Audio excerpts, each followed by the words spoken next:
اب آپ اس مبارک سلسلے کا 21واں حلقہ سماعت فرمائیں۔ اللہم لبیک لبیک لا شریک لک لبیک ان الحمد والنعمت لک والملک لا شریک لک۔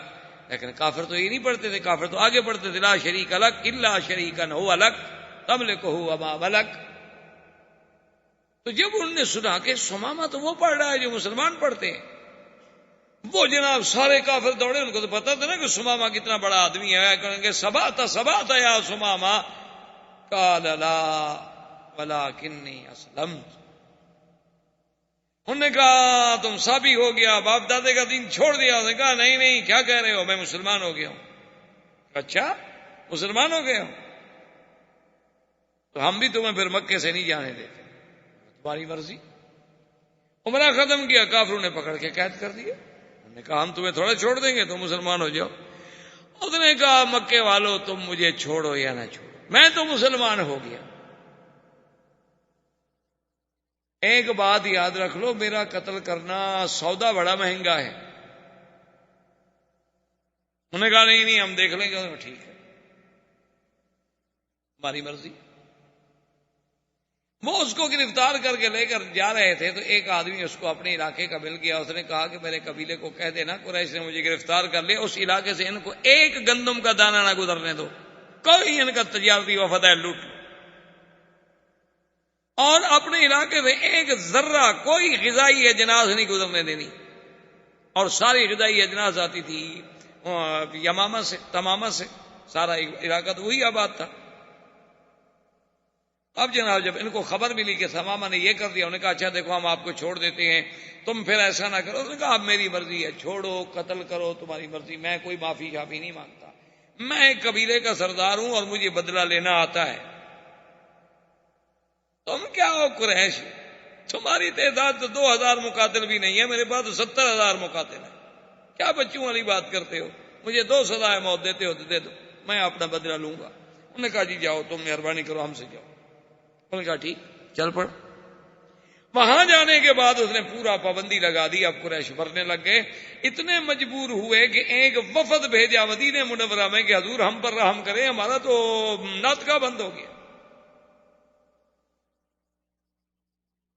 کہا حضور ہم کہاں جائیں، ٹھیک ہے آپ کا ہمارا اختلاف اپنی جگہ پر ہے، آپ کی ہماری جنگ اپنی جگہ پر ہے، لیکن ہم آپ کے قبیلے کے لوگ ہیں، آپ کے عزیز ہیں، رشتہ دار ہیں، آپ یہی چاہتے ہیں ہم بھوکے مر جائیں؟ مہربانی کریں آپ سمامہ کو آدمی بھیجیں، وہ تو کوئی ایک دانہ نہیں گزرنے دیتا اللہ کا بندہ وہاں سے۔ حضور صلی اللہ علیہ وسلم کو رحم آ گیا، حضور نے فرمایا اچھا ہم اس کو پیغام بھیجتے ہیں اور ہم سے بھی جو مدد ہوگی ہم کریں گے۔ حضور نے پیغام بھیجا، اس نے کہا یا رسول اللہ اب یہ آپ کا حکم ہے، اب آپ تو مجھے جو بھی حکم دیں آپ کہیں تو میں اپنے سر پہ بھی یہاں غذا لے کر ان کو پہنچانے کے لیے تیار ہوں، اگر آپ کا حکم نہ آتا تو پھر میں قریش کو سمجھتا کہ قریش کیا ہے۔ تو انہی اسنا میں یہ سب واقعات جو ہیں تقریباً 5 ہجری کے واقعات ہیں، غزوہ خندق، غزوہ احزاب، اسی طرح بنی قریظہ کو سزا، پھر حضور صلی اللہ علیہ وسلم کا بنی غطفان، بنو فزارہ، بنی سلیم، اور ان تمام احابیش اور ان تمام قبائل کے خلاف ایکشن کہ حتیٰ کہ حضور صلی اللہ علیہ وسلم یعنی بذات ہی چلتے چلتے مدینہ منورہ سے آپ اندازہ فرمائیں کہ وادی عثمان میں پہنچے، اور 10 صحابہ جن کی قیادت حضرت ابو بکر کر رہے تھے وہ تو مکے میں بھی پہنچے۔ یعنی اندازہ فرمائیں کہ وجہ کیا تھی کہ حضور کا وہ فرمان اب اللہ نے سچا کر دکھایا تھا کہ نحن نغزو قریشا لم یغزونا بعد اليوم، آج کے بعد ہم قریش پر حملہ کریں گے، ہم قریش پر چڑھائی کریں گے، لیکن اب قریش کو اتنی طاقت نہیں ہوگی کہ وہ ہم پر حملہ کر سکے۔ اسی واقعات میں اللہ تبارک و تعالی نے سورۃ الاحزاب، قرآن پاک کی سورت کا نام بھی سورۃ الاحزاب ہے، اس میں اللہ تبارک و تعالی نے یہ بات بیان فرمائی ہے کہ اشحۃ علیکم فاذا جاء الخوف رأیتهم ينظرون الیک تدور اعینهم کالذی یغشى علیہ من الموت، کہ میرا مدنی جب خوف آئے، ڈر آئے تو ایسے دیکھتے ہیں آپ کی طرف جیسے ان کی آنکھیں موت سے پھٹی جاتی ہیں، موت آ گئی۔ فاذا ذهب الخوف، جب خوف چلا جائے سلکوکم بألسنۃ حداد اشحۃ علی الخیر، پھر ان کی زبانیں اتنی تیز ہو جاتی ہیں کہ کاٹتے. اولئک لم یؤمنوا، وہ ہرگز ایمان نہیں لائے. فاحبط اللہ اعمالهم وکان ذلک علی اللہ یسیرا. اور اللہ نے قرآن میں نقشہ کھینچا کہ یحسبون الاحزاب لم یذهبوا، یعنی ان منافقوں کو تو مدینہ منورہ میں رہتے ہوئے ابھی تک یہ خیال تھا کہ وہ لشکر نہیں گیا. یہ ابھی تک اس خیال میں مگن تھے کہ ابھی وہ قریش بیٹھے ہوئے ہیں، خندق کے اس طرف لشکر بیٹھا ہوا ہے، تھوڑا پیچھے ہٹ گیا، بس زیادہ سے زیادہ ان کو یہ خیال تھا. لیکن ان کو پتہ نہیں تھا کہ ہم نے ان کو اڑا دیا ہے. یحسبون الاحزاب لم یذهبوا وإن يأت الأحزاب يودوا لو أنهم بادون في الأعراب يسألون عن أنبائكم فلو كانوا فيكم ما قاتلوا إلا قليلا. اور میرا مدنی یہ منافقوں کا جب یہ حال ہے، اگر یہ آپ کے ساتھ رہتے اور خندق کو چھوڑ کر نہ بھاگ جاتے پھر بھی نہ لڑتے، کیونکہ جب دل آپ کے ساتھ نہیں. لقد كان لكم في رسول الله أسوة حسنة لمن كان يرجو الله واليوم الآخر وذكر الله كثيرا فلما رأى المؤمنون الأحزاب قالوا هذا ما وعدنا الله ورسوله وصدق الله ورسوله. اور جب وہ احزاب لشکر آئے تو جو مومن تھے ان نے جب دیکھا انہوں نے کہا کہ بالکل اللہ کا جو وعدہ ہے سچا ہے، اللہ کے نبی نے جو کہا تھا سچا ہے. وما زادهم الا ایمانا وتسلیما. ان مومنوں کا تو اور ایمان بڑھ گیا، انہوں نے کہا یہ تو ہونا ہے، ہم پر حملے ہوں گے، ہمیں آزمایا جائے گا. من المؤمنین رجال صدقوا ما عاهدوا الله علیہ. میرا مدنی ان مومنوں میں ایسے لوگ ہیں جنہوں نے سچا کر دکھایا جو اللہ کے ساتھ وعدہ کیا تھا. فمنهم من قضى نحبه ومنهم من ينتظر وما بدلوا تبدیلا. بعض لوگ ایسے ہیں جو اللہ کے راستے میں اپنی بات پوری کر گئے، بعد ابھی انتظار میں ہیں، وہ ہرگز نہیں بدلے. لیجزی اللہ الصادقین بصدقہم. اللہ ان سچوں کو سچ کا بدلہ دیں گے. ویعذب المنافقین ان شاء، اور چاہیں تو منافقوں کو عذاب دیں. او یتوب علیہم ان اللہ کان غفورا رحیما. اور میرے مدنی ہم نے آپ کی کیسے مدد کی. ورد اللہ الذین کفروا بغیظہم لم ینالوا خیرا. کافر اپنے غصے میں کھولتے ہوئے واپس چلے گئے، کچھ بھی نہ ملا. وکفى اللہ المؤمنین القتال. اللہ نے مومنوں کو قتال سے بھی بچا لیا. وکان اللہ قویا عزیزا. وانزل الذین ظاہروہم من اہل الکتاب من صیاصیہم. اور میرے مدنی ہم نے اتارا اہل کتاب کو، وہ بنی قریظہ، ان کو ان کے قلعوں سے ہم نے اتارا. وقذف فی قلوبہم الرعب. ہم نے ان کے دلوں میں آپ کا رعب ڈالا. فریقا تقتلون وتأسرون فریقا. ان میں سے ایک پارٹی، ایک جماعت کو قتل کیا گیا، ایک کو قید کیا گیا. وأورثکم ارضہم ودیارہم واموالہم وارضا لم تطئوها. اور میرا بدنی ہم نے آپ کو ان کی زمینوں کا، ان کی حویلیوں کا وارث کیا. وکان اللہ علی کل شیء قدیر. اور اللہ تبارک و تعالی ہر چیز پہ قدرت رکھنے والے ہیں کہ ہم نے اپنی قدرت سے اسلام کو غالب کیا، کفر کو مغلوب کیا، اور مدینہ منورہ کی قوت اقتدار کو زیادہ سے زیادہ استحکام بخشا. واللہ تعالی عالم علمہ اتم. اعوذ باللہ من الشیطان الرجیم. بسم اللہ الرحمن الرحیم. ان الذين جاءوا بالافك عصبة منكم لا تحسبوه شر لكم بل هو خير لكم. قال النبي صلى الله عليه وسلم اشد ایذاء الانبیاء فالامثل ثم الامثل او كما قال رسول الله صلى الله عليه وسلم. صدق الله العلي العظيم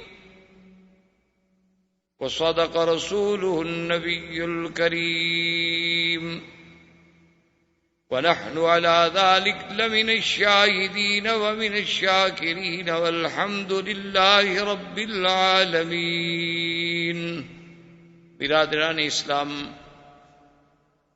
واجب الاحترام بزرگوں، بھائیوں، عزیز نوجوانوں، سیرت نبی پاک صلی اللہ علیہ وسلم کے سلسلہ درس میں الحمدللہ ہم نے غزوہ خندق یا غزوہ احزاب سمجھ لیں، اور اس کے بعد پھر حضور صلی اللہ علیہ وسلم کا بنی قریظہ پر محاصرہ، اور اللہ نے حضور صلی اللہ علیہ وسلم کو کامیابی عطا فرمائی۔ یہود کو ذلت و خواری نصیب ہوئی کہ ان کے مقاتلین کو قتل کی سزا دی گئی، اور ان کے باقی جو غلام تھے، عورتیں تھیں، وہ ذراری بن گئے، اور پورا مال غنیمت جو تھا وہ بھی مسلمانوں کو مل گیا۔ اس کے بعد حضور صلی اللہ علیہ وسلم نے یہ فیصلہ فرمایا کہ غزوہ احزاب میں جن لوگوں نے قریش کے ساتھ مل کر، یہود کے ساتھ مل کر مدینہ منورہ پہ چڑھائی کی، ان کو سزا دینی چاہیے تاکہ آئندہ کوئی قبیلہ جرأت نہ کرے۔ تو حضور صلی اللہ علیہ وسلم نے مختلف سرایا بھیجے، کیونکہ اس میں بنی فزارہ نے بھی حملہ کیا تھا، بنو سلیم نے بھی حملہ کیا، سلیم نے بھی حملہ کیا تھا، بنو غطفان نے بھی حملہ کیا تھا، احابیش نے بھی حملہ کیا تھا، یہود نے بھی حملہ کیا تھا، قریش نے بھی حملہ کیا تھا، بنو ثقیف نے بھی، بڑے بڑے قبائل سارے اکٹھے ہوئے تھے۔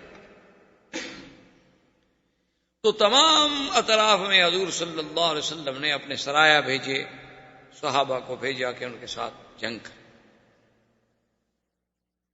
تو انہی واقعات میں سے زید بن حارثہ رضی اللہ تعالی عنہ کو حضور نے لشکر دے کر بھیجا کہ وہ بنو سلیم جو ہیں ان کا مقابلہ کریں۔ زید بن الحارثہ رضی اللہ تعالی عنہ جب لشکر لے کر بنی سلیم کے مقابلے پہ آئے تو اللہ نے انہیں کامیابی دی، اللہ تبارک و تعالی نے انہیں فتح و نصرت سے ہمکنار فرمایا، اور بنو سلیم جو تھے وہ شکست کھا گئے، ان کا تمام مال جو تھا وہ مال غنیمت بنا، اور حضرت زید بن حارثہ اس کو لے کے مدینے آئے۔ اور اس میں اتفاق کی بات یہ ہے کہ ابی العاصی، یہ ابی العاصی جو ہیں یہ دراصل کرشی ہیں، اور یہ داماد تھے سیدنا محمد رسول اللہ صلی اللہ علیہ وسلم۔ حضور صلی اللہ علیہ وسلم کی بیٹی بی بی زینب جو ہے ان کے شوہر تھے۔ بی بی زینب رضی اللہ تعالیٰ عنہ، اور یہ اتفاق کی قدرتی شان دیکھیں کہ یہ مقام یعنی غزوہ بدر کے موقع پر بھی قید ہوئے تھے۔ حضور صلی اللہ علیہ وسلم نے بہرحال ایک تفصیلی واقعہ پہلے چونکہ پڑھ چکے ہیں، آپ نے ان کو چھوڑ دیا تھا، اور نے یہ وعدہ لیا تھا کہ بھئی آپ اب مکے میں جا کر میری بیٹی کو مدینہ بھیج دیں، چونکہ اب تو کافر اور مسلمان کا کوئی اجتماع ہو نہیں سکتا ہے۔ تو انہوں نے حضور صلی اللہ علیہ وسلم کی بیٹی کو مدینہ منورہ بھجوا دیا۔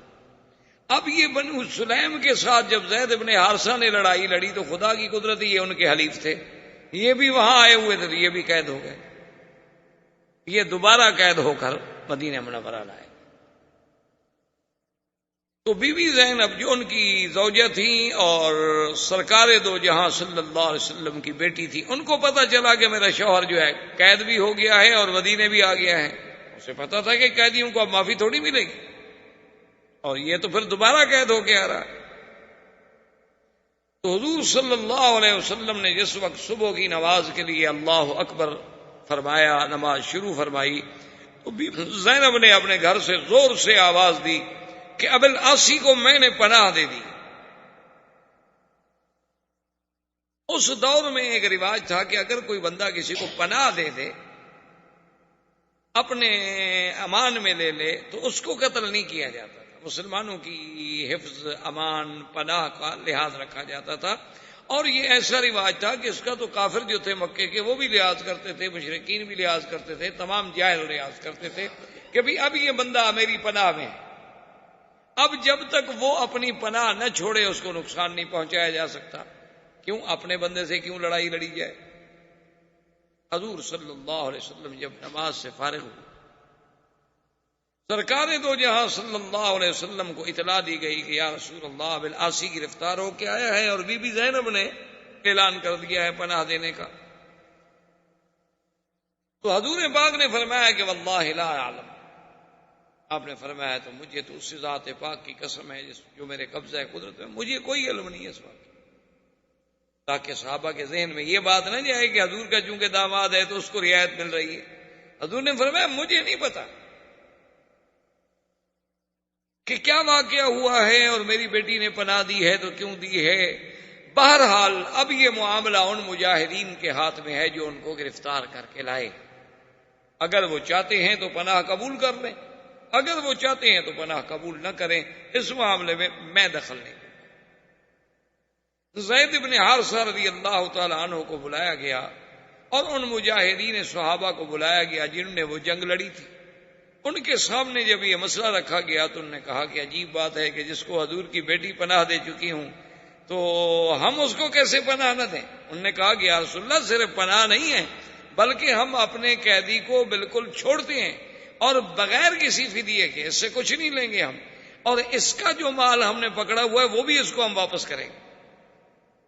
حضور آخر کو بات ہے، ایک بات ہے، ہم دنیا میں قیدی ہوتے رہتے ہیں، چھوٹتے رہتے ہیں، بھاگ جاتے ہیں، مارے جاتے ہیں، گرفتار ہو جاتے ہیں، آخر کچھ ہوا آپ کا داماد ہے اور پھر آپ کی بیٹی نے پناہ دے دی ہے، تو ہماری تو یہ قوم میں ایک مسائل ہے، اگر کوئی پناہ اور دے دیتا تو پھر بھی تو آخر ہم قبول کرتے۔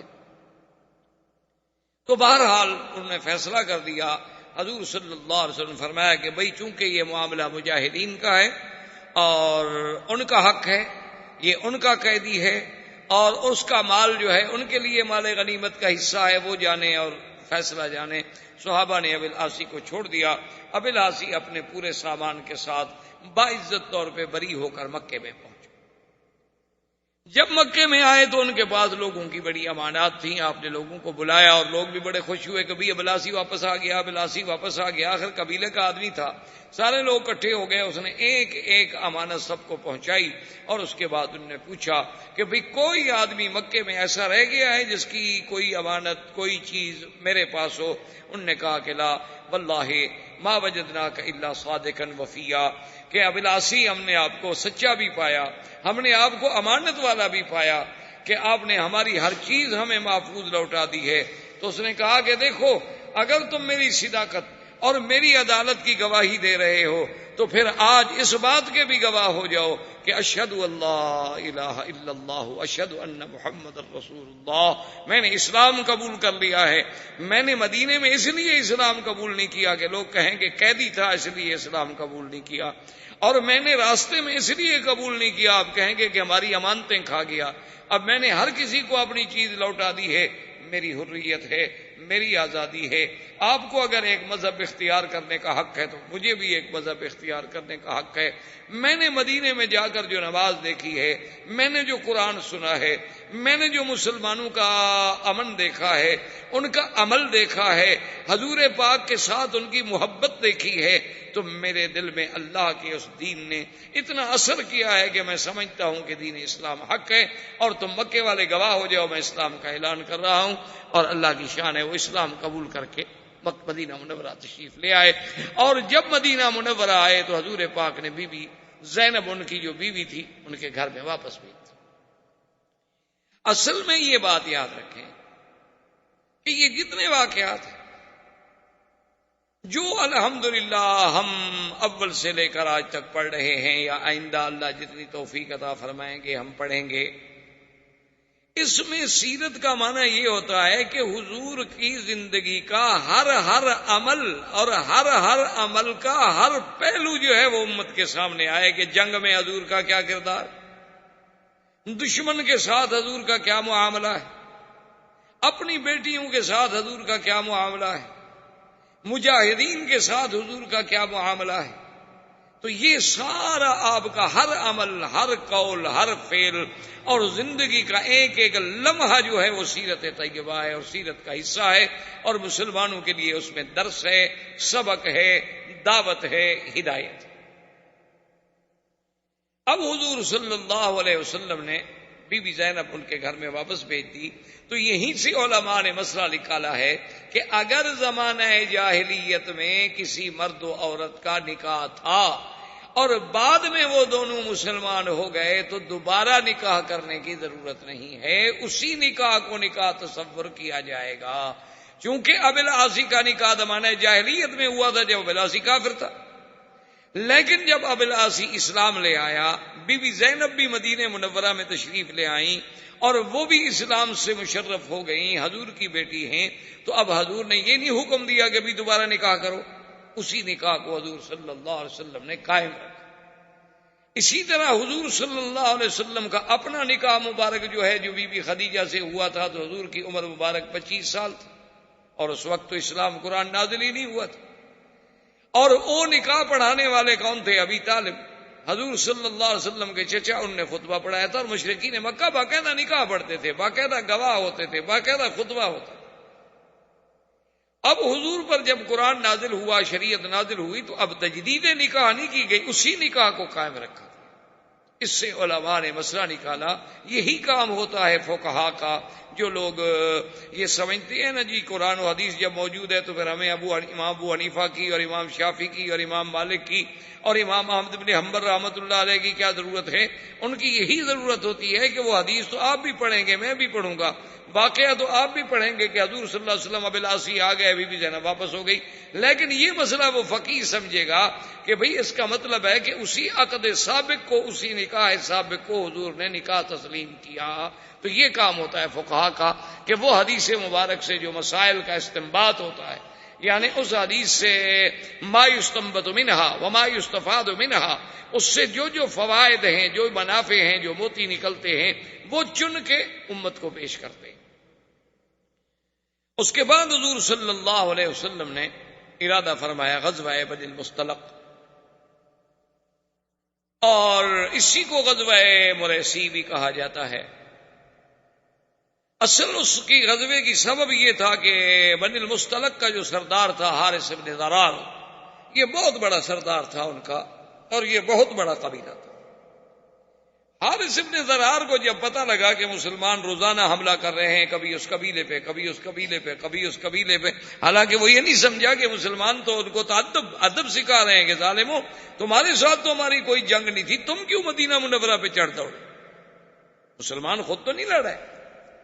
اور یاد رکھیں مسلمان کبھی فساد نہیں کرتا، اسلام کبھی فساد نہیں کرتا۔ جہاد اور فساد میں تو آسمان و زمین کا فرق ہے،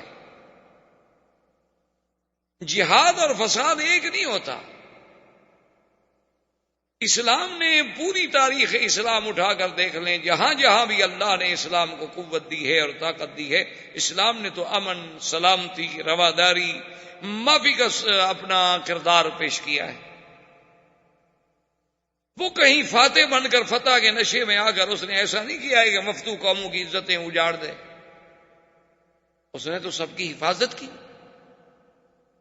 لیکن حارث بن ضرار کے دماغ میں یہ بات آئی کہ بھی مسلمان ہر قبیلے سے لڑ رہے ہیں، تو کیوں نہ ہم اپنے قبیلے کو پہلے سے تیار کر کے مسلمانوں پہ حملہ کر دیں۔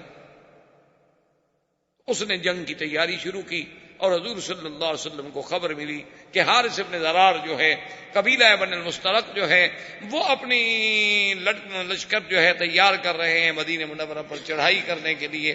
حضور کو جب خبر ملی تو حضور نے فرمایا نحن نغزو ولم یغزونا، ہم چڑھائی کریں گے، وہ نہیں چڑھائی کر سکتے ہم۔ اچھا، ان میں اتنی جرأت ہو گئی ہے کہ وہ اب مدینہ منورہ پر پھر حملہ کرنا چاہتے ہیں؟ حضور نے فرمایا لشکر تیار۔ لشکر تیار ہونے کے بعد حضور صلی اللہ علیہ وسلم خود بھی ساتھ گئے۔ آپ نے فرمایا اچھا، ان میں اب اتنی جرأت ہو گئی ہے کہ وہ پھر مدینہ منورہ پر دوبارہ حملہ کرنا چاہتے ہیں۔ تو حضور پاک نے سریہ نہیں بھیجا بلکہ خود بھی غزوے میں شریک، اور اس کا بڑی تفصیل سے واقعہ ہے۔ بہرحال قصہ ہے مختصر کہ اللہ نے حضور صلی اللہ علیہ وسلم کو فتح دی۔ حارث بن ضرار جو تھا، اور اتفاق ایسا ہے کہ وہ فتح بھی ایسی ہوئی، ایسی فتح ہوئی کہ ایسی فتح کا کوئی تصور ہی نہیں کر سکتا کہ جنگ شروع ہوتے ہی ان کا سردار حارث بن ضرار اور 10 آدمی جو تھے مارے گئے، اور ان کا پرچم گر گیا، اور سب لشکری جو تھے انہیں ہتھیار ڈالے کہ بھی یہ تو ایک ہی حلے میں مسلمان نے ہمارے 10 بڑے بڑے سورما جو تھے مار ڈالے، تو آگے کیا ہوگا؟ اور وہ قبائل کے لوگ تھے، انہوں نے دیکھا کہ ہمارا سردار بھی مارا گیا، اور 10 بڑے بڑے ہمارے جنگجو جو تھے وہ بھی مارے گئے، اور بڑی بات یہ ہے کہ ہمارا پرچم جو تھا وہ نیچے گر گیا۔ اس کا مطلب ہے کہ ہماری شکست واضح ہے، تو لہذا انہوں نے بھی ہتھیار ڈال دیے، شکست ہو گئی۔ یہ حارث ابن زرار کی بیٹی تھی جویریہ بی بی، یہ قیدیوں میں حضور صلی اللہ علیہ وسلم کے حصے میں آئی۔ حضور پاک نے اسے آزاد فرمانے کے بعد نکاح فرمایا اور اپنی بیوی بنا کے امہات المومنین میں شامل فرما لی۔ یہ بی بی جویریہ وہ بی بی ہیں کہ جن کے بارے میں سیدہ عائشہ صدیقہ رضی اللہ تعالی عنہ فرماتی ہیں کہ واللہ ما رأیت احدا، میں نے اپنے امرأتن لہا تکریم کتکریم جویریہ، میں نے ایسی عورت آج تک روئے زمین پہ نہیں دیکھی کہ جس کی وجہ سے اتنی بڑی عزت ملی ہو اس کی قوم کو۔ جب بی بی جویریہ سے حضور نے نکاح فرمایا تو سارے صحابہ اکٹھے انہوں نے کہا خدا کے بندے یہ سوچو کہ بی بی جویریہ حضور کی بیوی بن گئی، اس کی قوم کے جو ہمارے پاس غلام ہیں وہ تو حضور کے سسرال ہیں، یہ تو ہمارے لیے بہت بڑا مسئلہ ہو گیا۔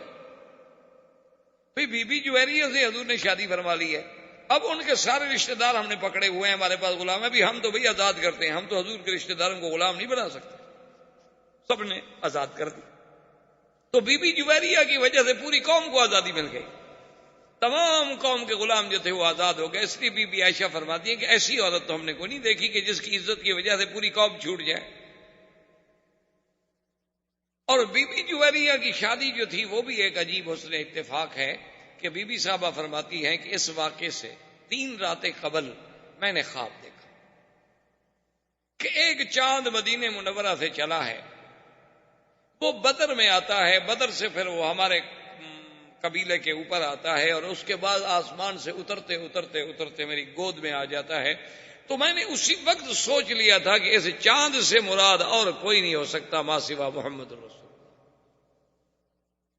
کیونکہ ایسے واقعات پہلے بھی گزر چکے تھے، قرآن و حدیث میں بھی ایسے واقعات آ چکے تھے کہ جب سیدنا یوسف نے خواب دیکھا تھا، انہوں نے کیا خواب دیکھا تھا کہ انی رأیت 11 کوكبا والشمس والقمر رأیتهم لی ساجدین، کہ 11 تارے اور سورج چاند، تو 11 تارے سے مراد ان کے بھائی تھے اور سورج چاند سے مراد حضرت یعقوب تھے اور ان کی خالہ تھی، تو ان کی تشبیہ جو تھی وہ بھی تو پھر پیغمبر کے ساتھ۔ اس لیے بی بی جویریہ فرماتی ہیں کہ جب میں نے یہ خواب دیکھا تو میں نے اسی وقت سمجھ لیا تھا کہ کوئی بات ضرور ہے، چاند سے مراد تو حضور محمد مصطفیٰ ہے، اور میری گود میں کیسے آ گئے، یہ کیسے ہوتا ہے، مجھے کیسے ملیں گے، یہ بات ابھی میں سوچ رہی تھی اور 3 دن کے بعد میں حضور کی بیوی بن گئی۔ اور بعین ہی اسی طرح بی بی عائشہ صدیقہ رضی اللہ تعالی عنہا نے خواب دیکھا کہ ایک چاند آسمان سے اترتا ہے اور میرے کمرے میں آ کے غائب ہو جاتا ہے،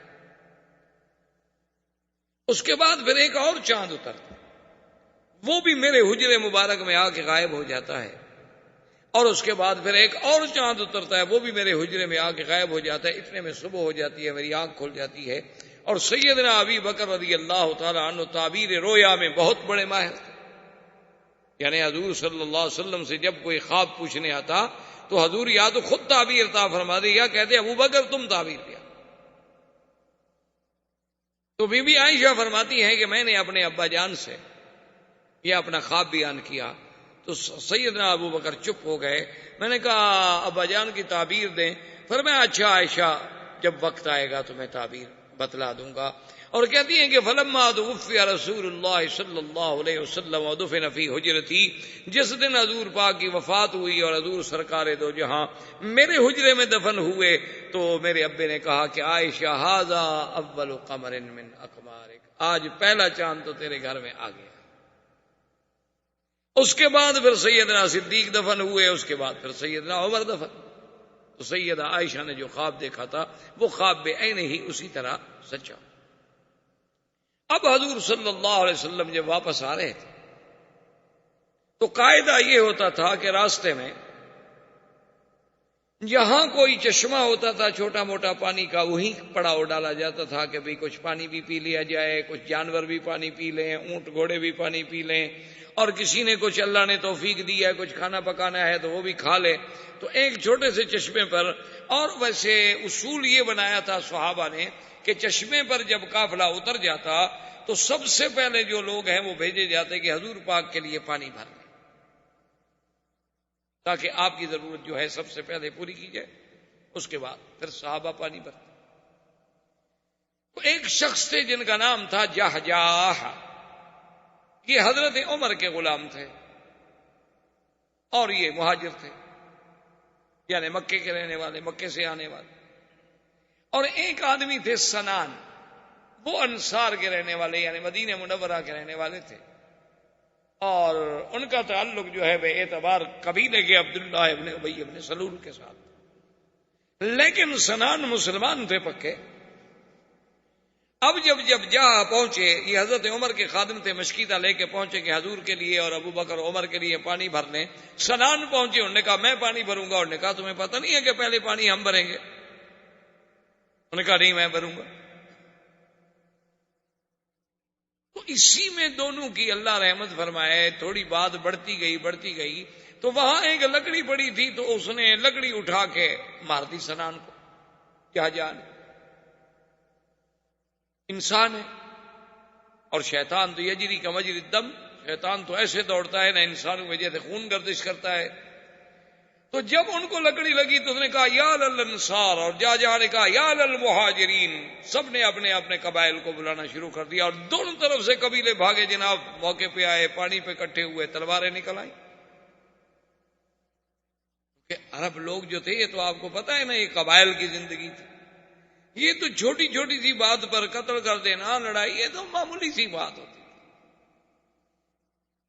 یعنی اگر آپ ان کی تاریخیں اٹھا کے دیکھیں تو حیران ہوں گے کہ ایک دفعہ ان کی ایک بڑی مشہور لڑائی ہے. وہ بتائیں کیوں ہوئی تھی؟ اس کا سبب یہ تھا کہ دو قبائل کے سردار تھے، ان دونوں کے باغ تھے بڑے بڑے. ایک آدمی کا باغ مشرق میں تھا، ایک کا باغ مغرب میں تھا، اور دونوں باغ آمنے سامنے نظر آتے تھے باقاعدہ. تو ایک باغ سے کوئی پرندہ، کوئی چڑیا، اللہ عالم یا کیا پرندہ تھا، وہ اڑا. اڑنے کے بعد دوسرے کے باغ میں آیا تو اس نے کہا تمہارے باغ سے چڑیا اڑ کے میرے باغ میں کیوں بیٹھے؟ اس پہ لڑائی شروع ہوئی اور 300 آدمی مارے گئے کہ وہ چڑیا ادھر کیوں آئی تھی بھائی. اب اس کا کوئی علاج ہے؟ اسی طرح بھی آپ دیکھ لیں افغانستان میں کیا ہو رہا ہے. یعنی تمام قبائل جو مشترک ہو کر مل کر روس سے لڑتے رہے، دشمن سے لڑتے رہے، اور جنہوں نے کمیونزم کے اس فلسفے کو ہمیشہ کے لیے سمندر میں غرق کر دیا، اور جنہوں نے اتنی بڑی قوت کو کہ جس میں پتہ نہیں شہر تھوڑے ہیں اور ایٹم بم زیادہ ہیں، ان کو ٹکڑے ٹکڑے کر دیا، اور جن کے جوش سے برلن کی دیواریں ٹوٹ گئیں. جب جنگ سے فارغ ہو گئے تو آپس میں لڑ پڑے. کیوں فارغ کیسے بیٹھے؟ اب آدمی عادی ہو جاتا ہے نا، 15-16 سال لڑائی کرتے کرتے فارغ کیسے آدمی ہو؟ اس میں کوئی شک نہیں ہے کہ اب حق پر وہ ہیں کہ جن کو علاقہ ملا اور انہوں نے قرآن نافذ کر دیا. اب ان کے ساتھ لڑنا جو ہے تو سیدھی بات ہے کہ خلاف اسلام ہے، لیکن چین نہیں آتا. کوئی جھگڑا ہے، تاجک کہتے ہیں کہ ہم ازبک کو کیوں مان لیں، ازبک کہتے ہیں ہم تاجک کو کیوں مان لیں، وہ کہتے ہیں ہم پشتون کو کیوں مان لیں، وہ کہتے ہیں ہم فارسی بان کو کیوں مان لیں. یہ کیا بات ہے؟ تو یہ قبائل جو ہیں نا، اللہ پاک رحمت فرمائے، یہ بہرحال عجیب سے ہوتے ہیں. ابھی 3 سال قبل کی بات ہے، میں بھی سفر میں کوئی ٹرائبل ایریا سے، یعنی قبائلی علاقے جو ہیں جہاں کوئی قانون نہیں ہے، تو وہاں سے گزر رہے تھے. مغرب کی نماز کا وقت ہو گیا، ہم 2-3 گاڑیوں میں تھے. میرے ساتھی سے کبھی نماز کا وقت ہو رہا ہے، خدا کے لیے کوئی مسجد تلاش کرو بھائی. اور وہ تو ماشاءاللہ علاقہ پٹھانوں کا ہے، پٹھان تو اللہ کا فضل ہے، نمازی تو بہت پکے ہوتے. میں نے کہا بھی یار کو مسجد دیکھو تاکہ ہماری جماعت نہ نکل جائے. اب ایک مسجد آئی تو وہ جناب چلو جی چلو چلو آگے چلو. پھر ایک اور مسجد آ گئی، انہوں نے کہا جی اور آگے چلو. پھر ایک اور مسجد، یعنی 5-6 مسجدیں ہم کراس کر گئے. تو میں اپنے استاد جو میرے ساتھ بیٹھے ہوئے تھے، اس علاقے کے بڑے اہم آدمی تھے، وہاں کے خان تھے، اور وہاں خان جو ہوتے ہیں نا وہ بڑی چیز ہوتے ہیں. تو میں نے نے کہا خان یہ آپ کیا کر رہے ہیں؟ ہماری نماز جا رہی ہے. اس نے کہا مکی صاحب یہ بات نہیں ہے، میں وہ مسجد ڈھونڈ رہا ہوں جس کے ساتھ حجرہ نہ ہو. بھائی حجرہ کیا مطلب؟ اور نے کہا جس مسجد کے ساتھ حجرہ ہوتا ہے، اور اگر ہم وہاں مغرب کی نماز پڑھیں گے تو پھر کھانا کھائے بغیر ہم وہاں سے آگے نہیں جا سکتے. حجرے کا معنی ہوتا ہے مسافر خانہ، یعنی بیٹھنے کی جگہ، تو ڈیرا سمجھ لیں، ڈیرا سمجھ لیں، کچھ سمجھ لیں۔ تو جس مسجد کے ساتھ حجرہ ہے، جو ہی ہم نماز سے فارغ ہوں گے وہ دیکھیں گے کہ یہ باہر کے لوگ آئے ہوئے ہیں، تو وہ فوراً آ جائیں گے کہ جناب چلیں، پہلے کھانا تیار ہے، کھانا کھائیں، اور کھانے کے بغیر آپ جا نہیں سکتے، اور اگر آپ کھانا نہ کھائیں تو پھر آپ دشمن ہیں، پھر مقابلہ کریں، کلاشنکوف نکال، کیونکہ جو کھانا نہ کھائے وہ تو دشمن ہے۔ ابراہیم علیہ السلام نہیں دیکھا کھانا نہیں کھایا، فاوجد منهم خیفہ، تو ابراہیم علیہ السلام ڈر گئے، یہ کھانا کیوں نہیں کھا رہے؟ قالوا لا تخف، انہوں نے کہا اب نہ ڈرے، ہم تو فرشتے ہیں، ہم تو کھاتے ہی نہیں۔ تو یہ پرانا عرب میں اور قبائل میں روایت، اس نے کہا میں وہ مسجد ڈھونڈ رہا تھا کہ جس کے آج جو حجرہ نہیں ہوگا تو وہ دعوت نہیں کریں گے، کیوں مسجد میں تو کھانا کہاں سے کھلائیں؟ تو میں نے کہا اللہ کے بندے، اس نے کہا حضرت اللہ کے بندے کی بات نہیں ہے، میں نے تو وہاں اتنا بڑا آدمی اکٹھے کیے ہوئے ہیں اور اتنا ہم نے وہاں جناب انتظام کیا ہوا ہے کہ آپ یہاں حجرے میں کھانا کھا لیتے تو ہمارا تو کھانا خراب ہو گیا نا، مسافر ہیں نا، وہاں تو لیٹ بھی پڑ سکتے ہیں، ہماری دعوت تو خراب مت کرو نا۔ یہ اچھی بات ہے بھائی، نماز چلی جائے، خان کی دعوت جو ہے وہ لیٹ نہیں ہونی چاہیے۔ خیر بہر عالم نماز، تو یہ قبائل کی باتیں ہوتی ہیں۔ تو جب دونوں قبائل اکٹھے ہوئے، حضور کو اطلاع ملی، حضور صلی اللہ علیہ وسلم جلدی سے تشریف لائے دونوں کے درمیان، اوداع الجاہلیہ وانا بین ظہرانیکم، اب نے فرمایا خبردار، یہ کیا کر رہے ہیں انصار مہاجر، مہاجر انصار، یہ کیا ہے؟ میں تمہارے اندر موجود ہوں اور پھر تم وہی جاہلیت کے نعرے بلند کر رہے ہو، قومیتوں کا جھگڑا، حسب کا جھگڑا، نسب کا جھگڑا، لسانیت کا جھگڑا، صوبائیت کا جھگڑا، یہ انڈین ہے، یہ پاکستانی ہے، یہ سندھی ہے، یہ پنجابی ہے، یہ جناب یو پی کا ہے، یہ فلاں کا ہے، یہ فلاں کا، یہ کیا ہے؟ ہم نے فرمایا دعوها فانها منتنۃ، چھوڑ دو ان نعروں کو، یہ تو بدبودار نعرے ہیں، یہ کیا کر رہے ہو تم؟ انما المؤمنون اخوۃ، مسلمانوں نے جب کلمہ پڑھ لیا ہے، مشرق میں ہے، مغرب میں ہے، عرب میں ہے، عجم میں ہے، شمال میں ہے، جنوب میں ہے، وہ مسلمان بھائی ہیں۔ یہ تو اللہ نے قبائل بنائے ہیں کہ ہم ایک دوسرے کو ڈھونڈنے میں آسانی محسوس کر سکیں، ورنہ اس کے ساتھ یہ تو نہیں کہ ہم نعرے لگائیں کہ انصار اور مہاجر، مہاجر مہاجر کی مدد پہ آ جائے۔ اب جناب وہ کہیں جا کر وہ جھگڑا جو تھا تھما، اور اس کے بعد سنان جب واپس آیا، عبداللہ ابن ابی ابن سلول جو رئیس المنافقین تھا وہ بھی اس سفر میں ساتھ تھا، اس کو جب پتہ چلا اس نے کہا کہ اچھا اب یعنی وہ مہاجرین اتنے زور میں آ گئے ہیں کہ عمر کا ایک غلام جو ہے وہ بھی ہمارے بندوں کو لکڑیوں سے مارتا ہے۔ اور اس کے بعد اس بدبخت نے وہ جملہ کہا، اللہ معاف فرمائے، اللہ معاف فرمائے، عربوں کا ایک محاورہ ہے سمن کلبک یاکلک، کہ تم اپنے کتے کو اور کھلاؤ تاکہ تمہیں یہ کھا جائے، کبھی اس کو پالو اور کھلاؤ اور کھلاؤ، جب یہ موٹا تازہ ہو جائے گا، مضبوط ہو جائے گا تو ایک دن تمہیں کھائے گا۔ اس نے یہ جملہ کہا، اللہ معاف کرے، اس کے دل میں کس کی نیت تھی؟ بہرحال مسلمانوں کے خلاف تھی، صحابہ کے خلاف تھی۔ زید بن ارقم ایک صحابی تھے اسی کے قبیلے کے، یعنی تھے وہ بھی خزرج، وہ یہ باتیں سن رہے تھے۔ انہوں نے آ کر اپنے چچا سے کہا کہ میرے چچا عبداللہ ابن ابی یہ کہہ رہا، اور پھر اس نے کہا انصاریوں سے، اس نے کہا کہ یہ سارا تمہارا کیا دھرا ہے، تم نے مہاجرین کو باغ دیے، تم نے گھر دیے، تم نے مدینے میں ان کو آباد کیا، تم نے ان کو کھلایا، آج وہ سر پہ نہ چڑھے تو کیا ہو؟ اس لیے فیصلہ کر لو کہ لا تنفقوا علی من عند رسول اللہ حتی ينفضوا۔ اللہ نے قرآن پاک میں واقعہ بیان کر دیا، انہوں نے فیصلہ کر دیا، انہوں نے کہا کہ آج کے بعد خبردار کوئی ایک آدمی حضور کے پاس صدقہ، خیرات، زکوٰۃ، مہاجرین کی امداد لے کر نہ جائے، جب ان کو کچھ نہیں ملے گا خود بخود بھاگ جائیں گے۔ یہ تو پڑے ہوئے اسی نہیں ہے کہ کھانے کو مل رہا ہے، باغ مفت مل گئے، لڑکیاں مل گئیں، عورتیں مل گئیں، مہاجر بن گئے جی۔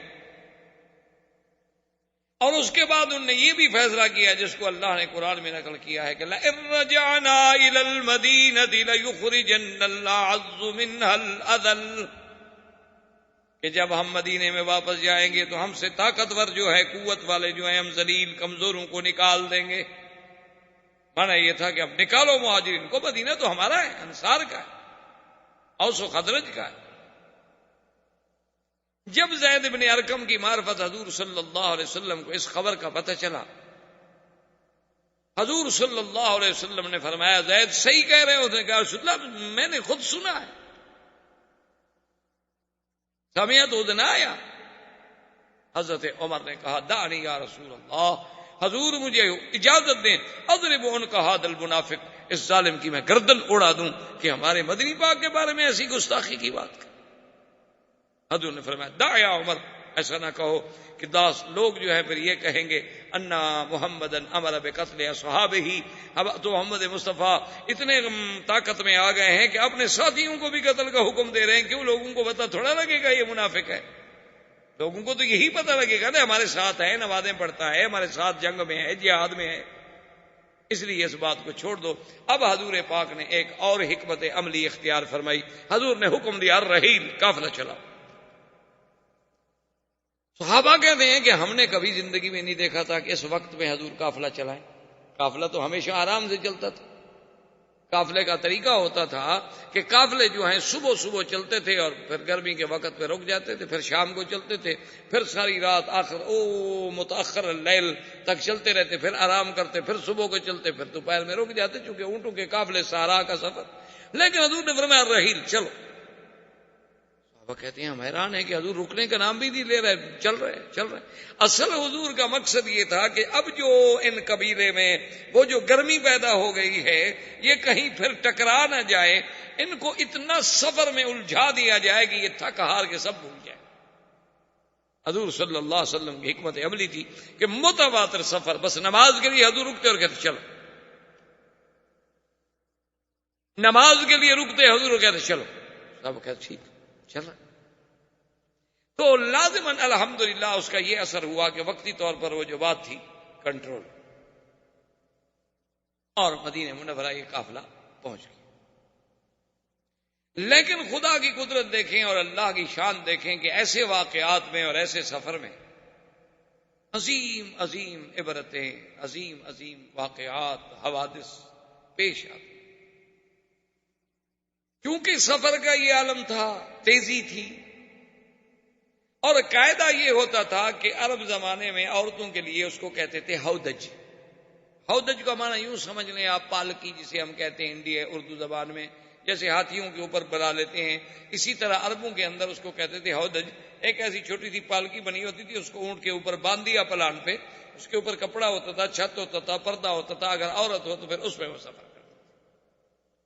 اور قاعدہ یہ ہوتا تھا کہ جب سفر کا وقت آتا تو حضور صلی اللہ علیہ وسلم کے ساتھ جو بیویاں ہیں وہ اپنے اپنے ہودج میں جا کے بیٹھ جاتی، وہ اٹھانے والے آگے ہودج کو اٹھا کے تو اونٹ پہ باندھ دیتے اور قافلہ چل پڑتا، حضور سب سے آگے ہوتے قافلہ۔ اب خدا کی شان یہ ہے کہ بی بی عائشہ سیدہ صدیقہ رضی اللہ تعالی عنہا وہ بھی اس سفر میں ساتھ تھیں۔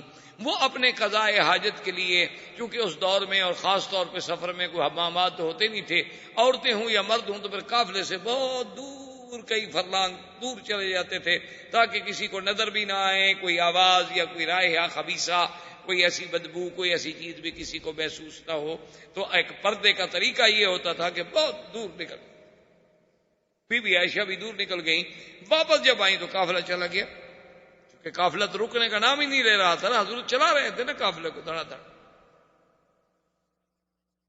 اب بی بی عائشہ جب واپس آئیں تو اس نے کہا بھی قافلہ چلا گیا اور صحرا کا سفر ہے، اب اگر میں پیچھے دوڑوں تو کوئی سوال ہی پیدا نہیں ہوتا کہ میں اونٹوں کو پکڑ لوں، آدھے گھنٹے کا بھی فرق پڑ جائے تو بس پھر تو قافلہ گیا،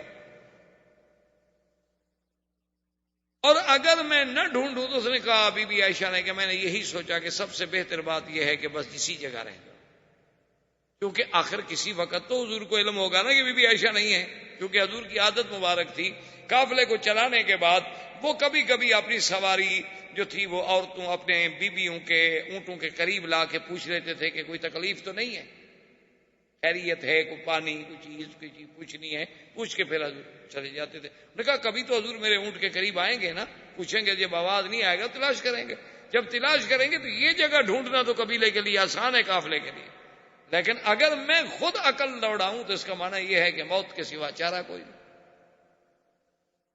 حضور صلی اللہ علیہ وسلم نے ایک اور انتظام بھی فرمایا تھا کہ ایک صحابی تھے جن کا نام تھا صفوان ابن معطل، بڑے شان والے سے حضور نے ان کے ذمے ایک ڈپٹی لگائی ہوئی تھی کہ تم جو ہے کم از کم 4-6 گھنٹے قافلے سے پیچھے رہا کرو، اکیلے اونٹنی، راستہ تمہارا یہی ہوگا جس راستے پہ ہمارا قافلہ جا رہا ہے، جہاں جہاں قافلہ پڑاؤ کرے گا اور وہاں سے وہ منزل چھوڑے گا تو تم 4 گھنٹے 6 گھنٹے بعد وہاں پہنچو گے، وہاں آگے ذرا دیکھ لو کسی کی کوئی چیز رہ گئی ہو، کوئی تلوار رہ گئی ہو، کوئی سلا رہ گیا ہو، کوئی سامان رہ گیا ہو، تو وہ اپنی اونٹنی پہ رکھ لیا اور پھر قافلے کو پہنچا دیا، کیونکہ انسان ہے، اونٹوں کے سفر ہیں، گھوڑوں کے سفر ہیں، تو کئی چیزیں بھول جاتا ہے آدمی۔ حضرت صفوان ابن معطل فرماتے ہیں کہ میں اپنے اونٹنی پر جب آیا تو دور سے مجھے ایک سایہ سا محسوس ہوا کہ کوئی کپڑا لے کے جیسے کوئی بندہ لیٹا ہوتا ہے، اور میں جب قریب آیا دیکھا تو کپڑا لے کے بیٹھی ہوئی ہیں بی بی عائشہ، چونکہ میں نے پردے سے پہلے دیکھا ہوا تھا بی بی کو، تو میں نے فوراً اندازہ لگا لیا کہ بی بی عائشہ، میں نے کہا عائشہ، انہوں نے کہا چپ کر گئی، میں نے کہا اللہ کی بندی تم کیسے اکیلے یہاں رہ گئی؟ قافلہ چلا گیا، تم اکیلی عورت۔ بی بی عائشہ کہتے ہیں، حضرت صفوان فرماتے ہیں کوئی بات نہیں، اور اس کے بعد حضرت صفوان نے صرف یہی کہا کہ لا حول ولا قوت الا باللہ، لا حول ولا قوت الا باللہ، اللہ کی قدرت ہے، پتہ نہیں کیا ہو۔ اور کمال ہے کہ حضور اتنے سفر میں اپنی بیوی کا بھی خیال نہیں فرمایا۔ تو بی بی عائشہ کہتی ہیں کہ واللہ ما رأیت رجلا امینا ولا کریم، میں نے ایسا شخص نہیں دیکھا، سخی بھی اور امانت والا، کہ انہوں نے آ کے میرے قریب اونٹ اپنے کو بٹھایا اور خود دور چلے اور پشت دے کر کھڑے ہو گئے تاکہ میں اونٹ میں بیٹھ جاؤں۔ اونٹ پہ چڑھتے ہوئے بیٹھتے ہوئے، ممکن ہے عورت ہے نا، چادر اتر جائے، دوپٹہ اتر جائے، کچھ ہو جائے، دور کھڑے ہو گئے۔ جب ان کو تسلی ہو گئی کہ اب میں اونٹ پہ بیٹھ گئی ہوں گی تو آئے اور مہار پکڑی اور چل۔ حضور صلی اللہ علیہ وسلم کو راستے میں علم ہوا تو آپ نے فرمایا کوئی بات نہیں، الحمدللہ خیر ہے، پیچھے صفوان جو آ رہا، تو اب کسی کو دوبارہ بھیجنے کی کیا ضرورت ہے کہ ہم تلاش کریں، اسی لیے تو ہم نے ایک آدمی رکھا ہے قافلے کو ڈھونڈنے کا۔ تو خلاصہ یہ ہے کہ بہرحال مدینہ منورہ کے قریب پہنچے، سارا قافلہ بیٹھا ہوا ہے، حضور بیٹھے ہیں، صحابہ بیٹھے ہیں، مختلف اجماع ہیں، اور وہ عبداللہ ابن ابی جو ہے وہ بھی ایک ٹولی میں اپنے ساتھیوں کے ساتھ بیٹھا ہوا ہے، رئیس المنافقین جو تھا عبداللہ ابن ابی ابن سلول وہ بھی بیٹھا ہوا ہے، اور دور سے حضرت صفوان آگے چلتے ہوئے آ رہے ہیں، اور اڑتے اڑتے خبر تو پہنچ گئی کہ بی بی عائشہ رہ گئی تھی اور صفوان جو ہے ان کو لے کے آ رہا ہے۔ جب وہ قریب آئے تو اس بدبخت نے کہا کہ واللہ ما نجا منہا ولا نجت من، کہنے لگا بہرحال یہ نہیں ہو سکتا کہ وہ اس سے بچ گئی ہو یا یہ اس سے بچ گیا ہو، ایک جوان لڑکی ہو، ایک جوان آدمی ہو، سارا ہو، علیحدہ ہو، یہ ہو نہیں سکتا کہ بچ گئے، نعوذ باللہ ثم نعوذ باللہ، یعنی اتنی بڑی تہمت۔ اور یہ بات آہستہ آہستہ آہستہ چل نکلی۔ اب یہ بات چل نکلی، اتفاق کی بات یہ ہے، بی بی عائشہ فرماتی ہے کہ جب میں سفر سے واپس آئی تو میں بیمار ہو گئی اور مجھے کوئی پتہ نہیں، اور 20 دن متواتر میں بیمار رہی حضور کے گھر میں، اور اس بیماری میں یہ عالم تھا کہ مجھے بخار کی تکلیف تھی، اور میرے پاس چونکہ میرے ابا اور اماں آتے تھے اور کوئی آتا نہیں تھا، ان نے جب مجھے بات ہی نہیں بتائی، مجھے کیا پتا، لیکن میں نے اتنا ضرور محسوس کیا کہ حضور کی محبت میں فرق ہے۔ حضور صلی اللہ علیہ وسلم کا جو التفات تھا، جو حضور کا محبت تھی اور توجہ تھی، میرے ساتھ آگے بات کرتے تھے، مجھے بہلاتے تھے، مجھے تسلی دیتے تھے، خاص طور پہ مجھے اگر بخار ہو یا تکلیف ہو تو پھر حضور کافی ٹائم میرے ساتھ بیٹھتے تھے، صرف حضور تشریف لاتے اور آگے اتنا پوچھ رہے تھے کئی فتیکم، کیا حال ہے اس کا، اور اس کے بعد چلے۔ اب بات اور پھیلنے لگ گئی۔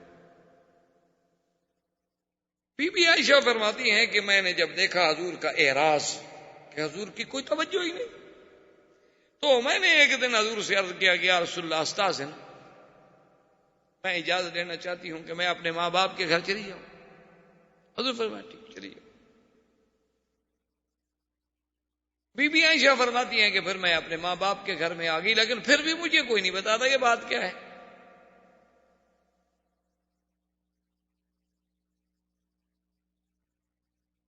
تو ایک رات میں اپنے حاجت انسانی کے قضاء کے لیے، چونکہ اس زمانے میں بھی یہی تھا کہ گھروں میں کوئی حمام نہیں، کوئی بیت الخلاء نہیں، کچھ نہیں، عورتیں باہر جاتی تھیں دور رات کو نکل کے.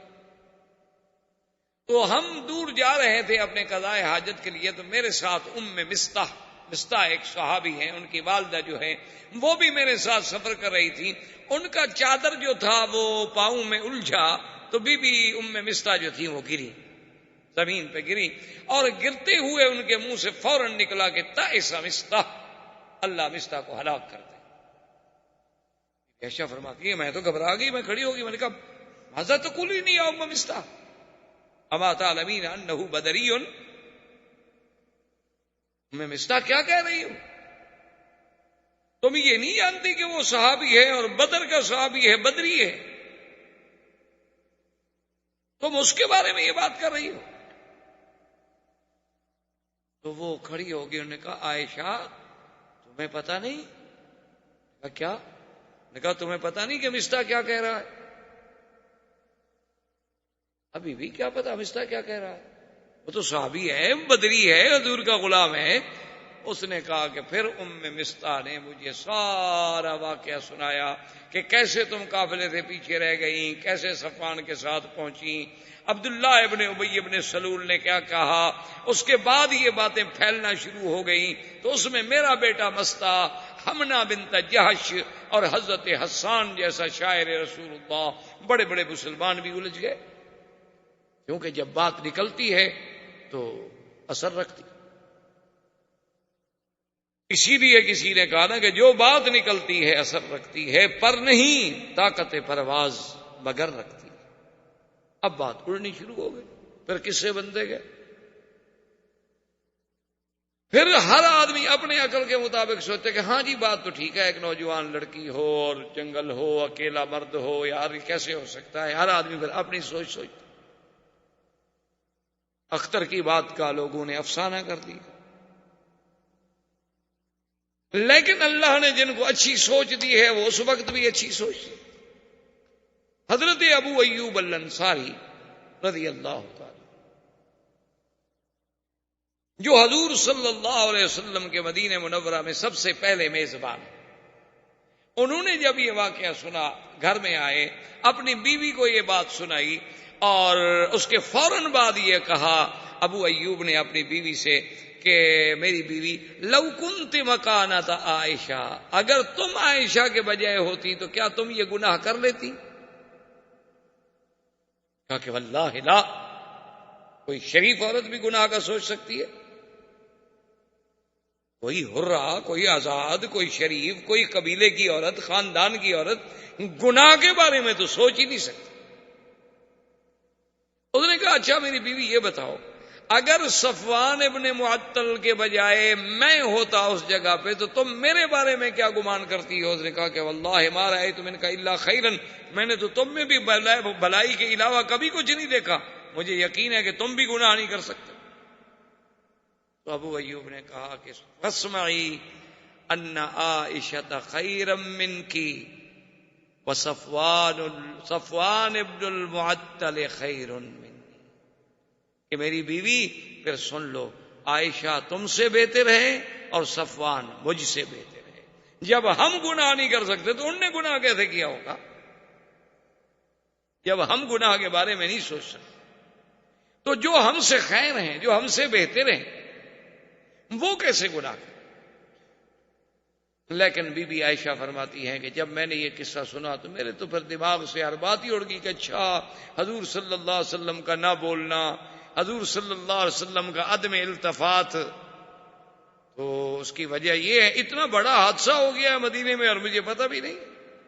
میں آئی فبکیت بکاء، پھر میں نے رونے کے علاوہ میرے پاس کیا تھا.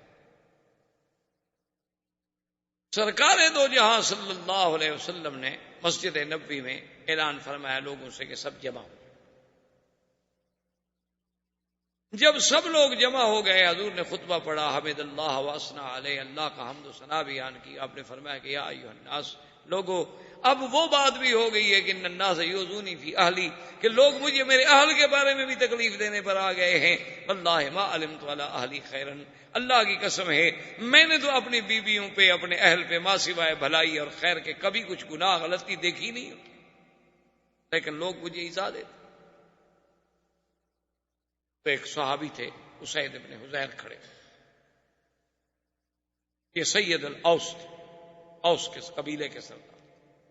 انہوں نے کہا یا رسول اللہ ان کان من الاوس، حضور آپ پر تہمت لگانے والا، آپ کے گھرانے پر اعتراض کرنے والا اگر ہمارے قبیلے کا آدمی ہے، حکم کریں ہم اس کی گردن کاٹ کے پاؤں میں رکھیں، اور اگر وہ خزرج کے قبیلے کا آدمی ہے تو پھر سعد ابن عبادہ رئیس الخزرج کو حکم دیں گے اس کی گردن کاٹ کے رکھیں، یا ہمیں حکم دیں پھر ہم دیکھیں گے خزرج کے لوگ کیسے تہمت لگاتے ہیں.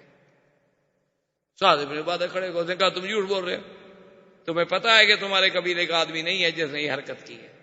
اگر تمہارے قبیلے کا آدمی ہوتا نا اتنے جذبے تو باتیں نہ کرتے. تمہیں چونکہ پتا ہے کہ وہ تمہارے قبیلے کا بندہ نہیں ہے، وہ ہمارے قبیلے کا بندہ ہے، اس لیے جذبات میں آ رہے ہیں. تو یہ آپس میں تیز ہو گئے. حضور اٹھے درمیان سے، آپ نے فرمایا اچھا تم لوگ بجائے میری ہمدردی کرنے کے اپنی قبائلی الجھنوں میں پھر الجھ گئے ہو. جب حضور چلے گئے تو ڈر گئے، کبھی حضور ناراض ہو گئے. اس کے بعد حضور صلی اللہ علیہ وسلم نے حضرت اسامہ اور حضرت علی کو، آپ نے فرمایا اسامہ چونکہ تم میرے بیٹے ہو، میرے بچے ہو، محبوب ہو، میرے بیٹے کے بیٹے ہو، اور ہمارے گھر میں آنا جانا، تمام بیویوں کے ساتھ ملنا، بچوں کی طرح ساتھ رہے ہو، تمہاری کیا رائے ہے، تم کیا سمجھتے ہو؟ نے کہا یا رسول اللہ ما رأیت الا خیرا، میں نے تو کبھی آپ کے گھر میں کوئی غلطی دیکھی ہی نہیں، میں کیا بات ہے حضور بی بی عائشہ میں کوئی برائی نہیں. حضور نے فرمایا علی ابن ابی طالب تم بتلاؤ تو ہمارے عزیز ہو، تمہاری کیا رائے؟ تو حضرت علی کہتے ہیں کہ خدا کی قسم ہے میرا مقصد صرف یہ تھا کہ حضور کے ذہن پر جو بوجھ ہے نا وہ کسی طرح اتر جائے. میں نے کہا یا رسول اللہ ایک عورت کی وجہ سے اتنا اہمیت دینی اور اتنا دکھ پریشانی لے لینی کیا ضرورت ہے؟ آپ کچھ شادی کرنا چاہتے اور شادی کر لیں بس، کیا ہے؟ اگر ایسی کوئی بات ہے تو ایک عورت کا ہی ہے نا مسئلہ. اور اگر آپ تحقیق چاہتے ہیں تو پھر بی بی عائشہ کی جو خادمہ ہے بی بی بریرہ جو ان کی کنیز ہے ان سے تحقیق کریں، چونکہ کنیز 24 گھنٹے قریب رہتی ہے، اس کو زیادہ معلومات ہو سکتی ہے. حضور نے فرمایا اچھا علی تم تحقیق. حضرت علی رضی اللہ تعالیٰ نے بی بی بریرہ کو بلایا اور کہا کہ بتلاؤ.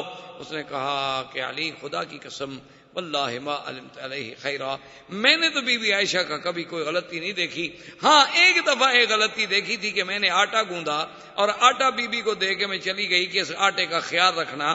میں واپس آئی تو یہ کھیل رہی تھی اور آٹا جو تھا بکری کھا رہی تھی. یعنی غافل تو ہے، بچوں والی باتیں تو ہیں اس میں، اتنا تو ہے کہ غفلت کر جاتی ہے، کسی چیز کو سنبھال نہیں پاتی، لیکن یہ تو نہیں کہ میں نے اس پہ کبھی گناہ دیکھا.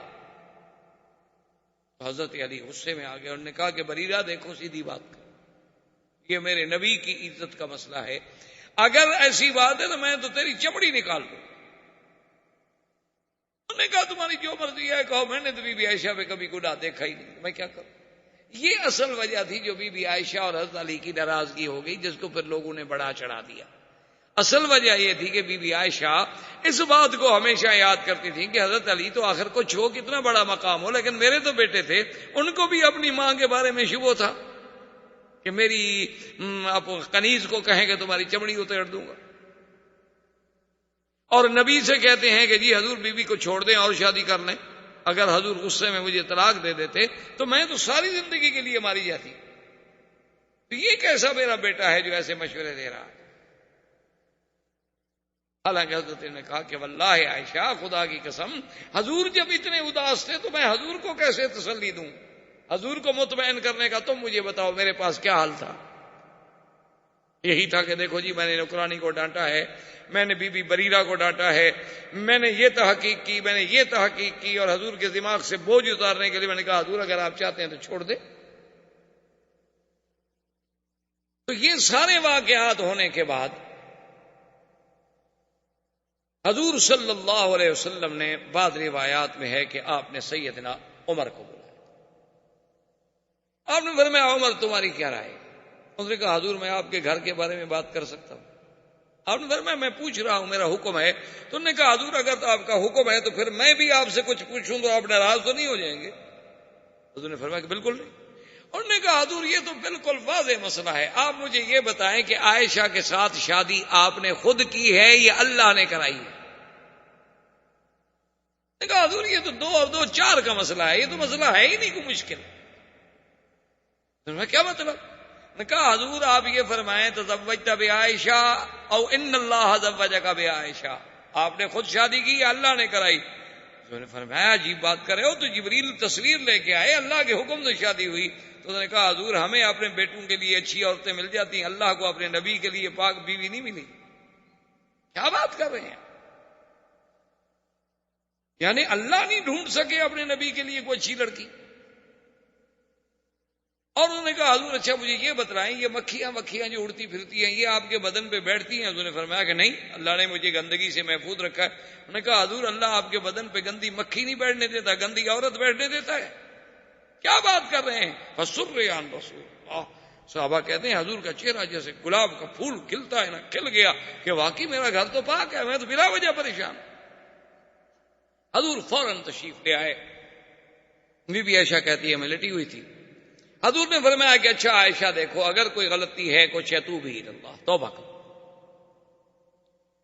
اور جب حضور نے یہ کہا تو بی بی عائشہ کہتی ہے کہ میں بھی تو آخر کرشی خاندان کی عورت تھی نا، میرے آنکھوں میں پھر خون ہوتا، میرے پھر جذبات قابو میں نے اپنے ابا اماں سے کہا عجیب رسول اللہ، جواب دیں حضور کو. انہوں نے کہا ماذا نقول، ہم کیا جواب دیں؟ میں نے کہا یا رسول اللہ تو میں نہیں توبہ کرتی. آج میرا وہی حال ہو گیا ہے کہ اگر میں جھوٹ کا اقرار کر لوں تو آپ مجھے سچا مانیں گے، اور اگر میں سچی بات کروں کہ میں بے گناہ ہوں، میرا کوئی گناہ نہیں ہے، تو آپ مجھے نہیں مانتے. میرے ماں باپ بھی میری صفائی دینے کے لیے تیار نہیں، آپ اللہ کے نبی ہو کر مجھے کہتے ہیں توبہ کرو، اس کا مطلب ہے کہ آپ مجھے گناہ گار سمجھتے ہیں. میں نہیں توبہ کی، میں نے گناہ کیا نہیں، واللہ بریۃ، میرا اللہ گواہ ہے کہ میں بری. اور بی بی کہتی ہے کہ میں نے کہا کہ یا رسول اللہ میرے پاس کوئی جواب نہیں مگر میں وہی جواب کہوں گی. کہتی ہے اس غصے میں، اس اپنے جذبے میں آ کے میں حضرت یعقوب کا نام بھی بھول گئی، مجھے حضرت یعقوب کا نام بھی بھول گیا. میں نے کہا اقول کما قال ابی یوسف، جیسے یوسف کے ابا نے کہا تھا میں بھی وہی بات کہتی ہوں، لیکن مجھے یعقوب علیہ السلام کا نام بھی اس غصے میں بھول گیا. فصبر جمیل واللہ المستعان علی ما تصفون. میں نے کہا حضور پھر میرا بھی وہی جواب ہے کہ میں صبر کرتی ہوں، اللہ میری مدد کرے. کہتی ہے اس کے بعد وحی نازل ہونی شروع ہوئی اور میں نے دیکھا میرے ابا اماں کی جان نکل رہی ہے کہ خدا جانے وحی آ گئی، کیا ہوتا ہے پتہ نہیں، ہماری بیٹی کے بارے میں کیا حکم آتا ہے. لیکن کہتی ہے اللہ مطمئنہ، میں مطمئن تھی، مجھے پتا تھا کہ اللہ پاک بے گناہ کے خلاف تو بات تھوڑی فرمائیں گے، اللہ عادل ہے. کہتی ہیں کہ جب وحی اتری اور وحی ختم ہوئی حضور صلی اللہ علیہ وسلم ابشری عائشہ، عائشہ مبارک ہو، ان اللہ قد برأک من السماء، اللہ نے تیری گواہی دی ہے آسمانوں سے کہ تو پاک ہے. حضرت ابی بکر نے کہا قومی عائشہ فشکری رسول اللہ، عائشہ اٹھو اللہ کے نبی کا شکریہ ادا کرو. عائشہ کہتی میں نے کہا لا اشکر رسول اللہ، میں اللہ کے نبی کا شکریہ ادا نہیں کرتی، آپ نے مجھ پر کون سا اعتماد کیا ہے. انی اشکر الذی انزل الوحی من العرش، میں اس کا شکر ادا کروں گی جس نے عرش سے میری گواہی دی. اور بی بی عائشہ فرماتی ہیں خدا کی قسم ہے مجھے یہ امید نہیں تھی کہ میرے بارے میں قرآن اترے گا اور قیامت تک پڑھا جائے گا.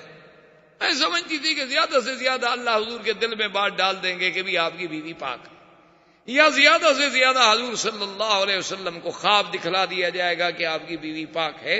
لیکن میں یہ امید نہیں کر سکتی تھی کہ میرے بارے میں اللہ قرآن اتاریں گے اور قرآن قیامت تک پڑھا جائے گا.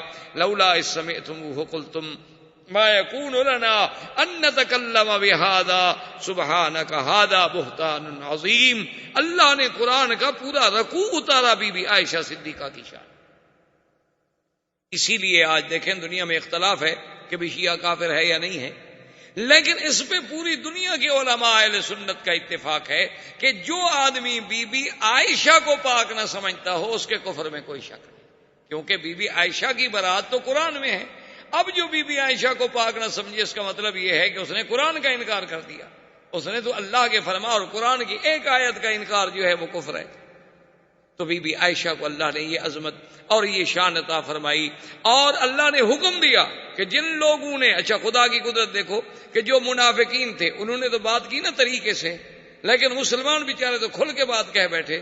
تو 3 مسلمانوں جن میں حضرت حسان، حضرت مصطح اور بی بی حمنہ، ان کو جھوٹی تہمت لگانے کے کوڑے لگائے گئے، اور حضرت ابو بکر صدیق نے جو مستہ پہ خرچ کرتے تھے، آپ نے فرمایا واللہ لا انفق بعد ذلك، خدا کی قسم ہے کہ مصطح آج کے بعد پھر میں تمہارے اوپر خرچ نہیں کروں گا کہ تم بھی میری بیٹی پہ تہمت لگانے میں شریک ہو جاؤ اور میں تمہارے گھر کے خرچے برداشت کروں۔ اللہ نے قرآن نازل کیا، الا تحبون ان یغفر اللہ لکم واللہ غفور الرحیم، کیا تم یہ نہیں چاہتے ہو کہ تم بھی معاف کر دو جیسے اللہ نے معاف کر دیا ہے؟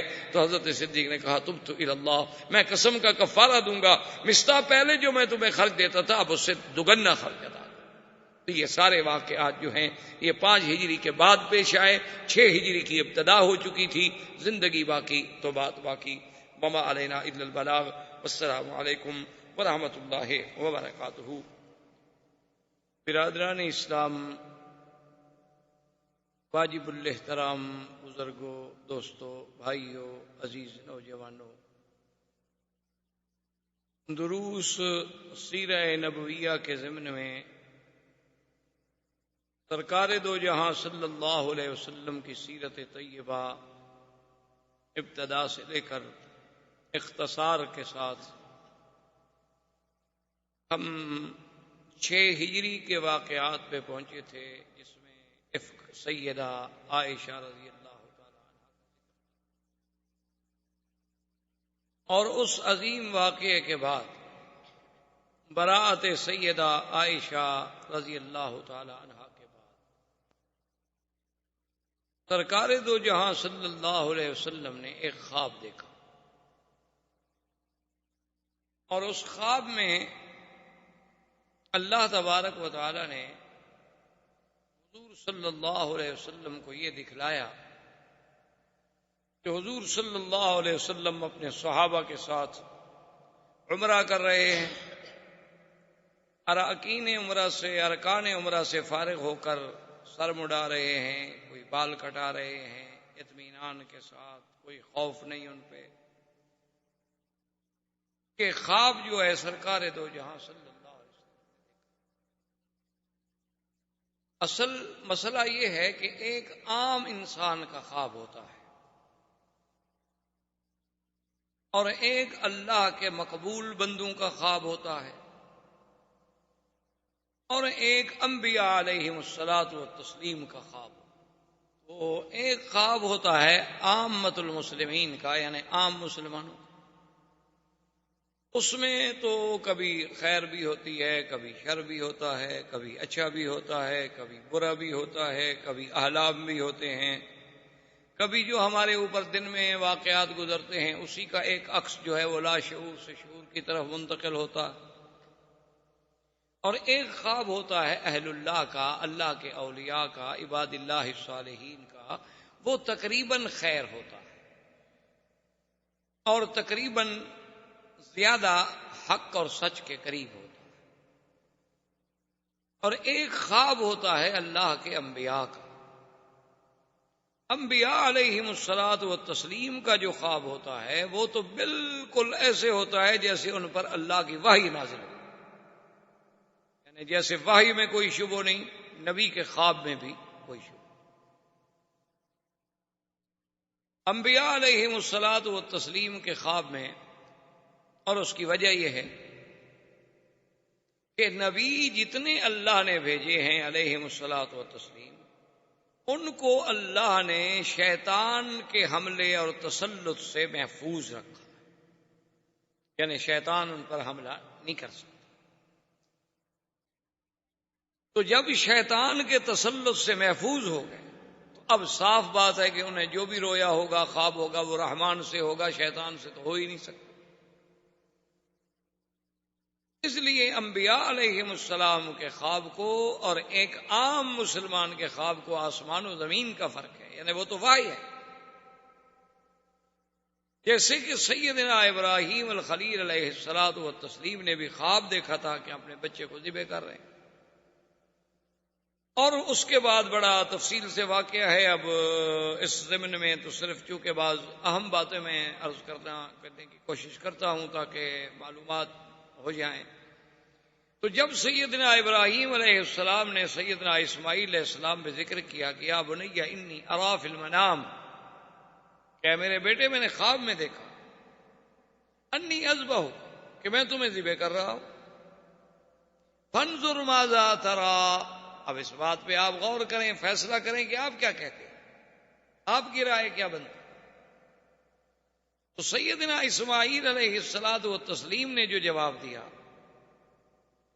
وہ جواب مبارک یہ تھا، قال یا ابت افعل ما تؤمر، کہ ابا جان آپ کریں جو اللہ نے آپ کو حکم دیا۔ یعنی وہ سمجھتے تھے کہ میرے باپ کا خواب جو ہے وہ اللہ کا حکم ہے، وہ صرف خواب نہیں۔ تو انبیاء علیہم الصلوۃ والتسلیم کا خواب جو ہے وہ تو بالکل اس طرح ہوتا ہے کہ جیسے اللہ کی وحی ہو، اس میں کوئی شک، کوئی شبہ، کوئی ریب نہیں ہو۔ اور اس ضمن میں ایک بات آپ کو یہ بھی عرض کر دوں کہ اگر آپ کبھی خواب دیکھیں اور وہ خواب ڈراؤنا ہے، خطرناک ہے، اس کا علاج بھی سرکار دو جہاں صلی اللہ علیہ وسلم نے بتا دیا ہے کہ اپنے بائیں طرف تھوک دیں۔ یہ ضروری نہیں ہوتا کہ تھوک ہی ڈالیں، مقصد تو یہ ہے کہ شیطان کو لعنت کرنی، اور اس کے بعد 3 دفعہ لا حول ولا قوت الا باللہ العلی العظیم پڑھیں، اور اپنی کروٹ بدل کے دوسری کروٹ پہ سو جائیں، اور اس کے بعد کسی کو ذکر نہ کریں، آپ کو اس خواب کا کوئی نقصان نہیں ہوگا، کسی کو بھی نہ بتائیں، بس بھول جائیں، سمجھیں کہ آپ نے دیکھا تھا، نہیں دیکھا تھا، اس کا کسی قسم کا ضرر آپ کو نہیں ہوگا۔ اور اگر آپ نے خواب دیکھا ہے اور آپ کو سمجھ نہیں آ رہا کہ بھئی پتہ نہیں یہ خیر ہے، شر ہے، اچھا ہے، برا ہے، اس کے بارے میں حضور کا حکم ہے کہ خواب ہر کسی پر ذکر نہ کریں، اس بندے پہ ذکر کریں جو آپ کا خیر خواہ بھی ہو اور علم بھی رکھتا ہو۔ یعنی علم کا کیا معنی ہے؟ یعنی اس کو رویا کے ساتھ علم، خواب کے ساتھ اس کو مناسبت، کیونکہ علم رویا جو ہے یہ مستقل ایک علم ہے، کیونکہ حضور نے فرمایا کہ خواب ایک ایسی چیز ہے کہ جب تعبیر دینے والا اس کی تعبیر دیتا ہے تو کبھی ایسا ہوتا ہے کہ بالکل اسی طرح واقع ہو جاتا ہے جو اس کے منہ سے نکلے گا۔ تو اب اگر وہ آدمی عالم نہیں تھا تو وہ تو خدا جانے کوئی اونٹ پٹانگ بات کہہ دے گا، اگر عالم ہوگا وہ سمجھے گا کہ اس خواب میں کوئی ایسی بات ہے تو اس کو کوئی اچھے لفظوں میں بیان کرنے کی کوشش کرے، تاکہ اللہ تبارک و تعالیٰ کی طرف سے اچھی خیر مانگی جائے، اچھی تمنا رکھی جائے، اچھی آرزو رکھی جائے۔ تو خواب کے اندر یہ بھی لازمی ہے کہ اس کو آپ یعنی ایک عام چیز نہ سمجھا کریں۔ اور اسی طرح دنیا میں حضور نے فرمایا سب سے بڑا جھوٹا وہ انسان ہے جو خواب نہ دیکھے اور لوگوں سے کہے کہ میں نے خواب دیکھا۔ اس نے خواب نہیں دیکھا لیکن لوگوں سے کہتا ہے کہ جناب مجھے تو فلاں بزرگ کی زیارت ہوئی، اور مجھے تو فلاں صحابی کی زیارت ہوئی، اور مجھے تو حضور صلی اللہ علیہ وسلم کی زیارت ہوئی، اور ایسی باتیں کرتا ہے حالانکہ اس نے نہیں دیکھا۔ کیونکہ اس قسم کی بات جھوٹ بولنا یہ گویا افتراء علی اللہ ہے، اللہ پر جھوٹ بولنا ہے، کیونکہ اگر اچھا خواب ہے وہ تو خدا دکھاتے ہیں، تو اس نے دیکھا تو ہے نہیں اور جھوٹ بول رہا ہے۔ بہرحال یہ ایک الگ موضوع ہے۔ تو سرکار دو جہاں صلی اللہ علیہ وسلم نے خواب دیکھا جس کا باقاعدہ قرآن مقدس میں ذکر ہے کہ لَتَدْخُلُنَّ الْمَسْجِدَ الْحَرَامَ إِنْ شَاءَ اللَّهُ آمِنِينَ مُحَلِّقِينَ رُءُوسَكُمْ وَمُقَصِّرِينَ لَا تَخَافُونَ فَعَلِمَ مَا لَمْ تَعْلَمُوا فَجَعَلَ مِن دُونِ ذَلِكَ فَتْحًا قَرِيبًا۔ اللہ کے نبی نے خواب دیکھا کہ آپ مسجد حرام میں داخل ہوں گے، اور امن کی. اور پھر بعض محلقین رؤوسکم و مقصرین، تم میں سے کوئی سر منڈانے والے ہوں گے، کوئی بال کٹانے والے ہوں گے، اور کوئی خوف نہیں. جب سرکار دو جہاں صلی اللہ علیہ وسلم نے یہ خواب دیکھا، خواب دیکھنے کے بعد آپ نے اعلان فرما دیا کہ میں نے عمرے پہ جانا ہے، اور جو آدمی اپنی خوشی سے، اپنی خواہش سے، اپنی تمنا سے عمرے پہ جانا چاہیں وہ میرے ساتھ عمرے پہ چلیں، اور جو آدمی نہ جانا چاہے کوئی پابندی نہیں. تو بہرحال حضور صلی اللہ علیہ وسلم کے ساتھ تقریباً جو صحیح روایات میں موجود ہے 1400 صحابہ تیار ہوئے جنہوں نے عمرے کا ارادہ فرمایا. حضور صلی اللہ علیہ وعلا آلہ واصحابہ وسلم صحابہ کو لے کر مدینہ منورہ سے روانہ ہوئے، اور ذوالحلیفہ پر، جسے آج کل بیر علی کہتے ہیں، جو آج کل مشہور جگہ ہے مدینہ منورہ سے 6-7 کلومیٹر کے فاصلے پہ، اسے ابھی آر علی کہا جاتا ہے، بیر علی کہتے ہیں. پرانے دور میں اس کا نام ذوالحلیفہ. بعض لوگوں نے یہ کہانیاں بھی بنا رکھی ہیں کہ جی یہاں ایک دیہ ہوتا تھا اور حضرت علی نے اس کو پکڑ کے کنویں میں قید کر دیا تھا، اس لیے اس کنویں کا نام بیر علی رکھ دیا گیا. یہ سب کہانیاں ہیں، من گھڑت اور جھوٹی باتیں ہیں جس کا حقیقت سے کوئی تعلق نہیں. عرب کی عادت ہے کہ وہ اپنے ابیار کو، اپنے باغات کو، اپنے زمینوں کو، اپنے عمارتوں کو، اپنی جائیدادوں کو جس کی ہو اس کے نام کے ساتھ منسوب کر دیتے. حضور صلی اللہ علیہ وسلم نے وہاں سے احرام باندھا اور میقات سے آپ نے عمرے کی نیت. اسی لیے علماء کرام کا اتفاق ہے، جمہور ائمہ اربعہ کا، کہ آدمی جب میقات پہ آئے تو بغیر احرام کے سیدھا حرم آ رہا ہو تو مکے میں داخل نہ ہو.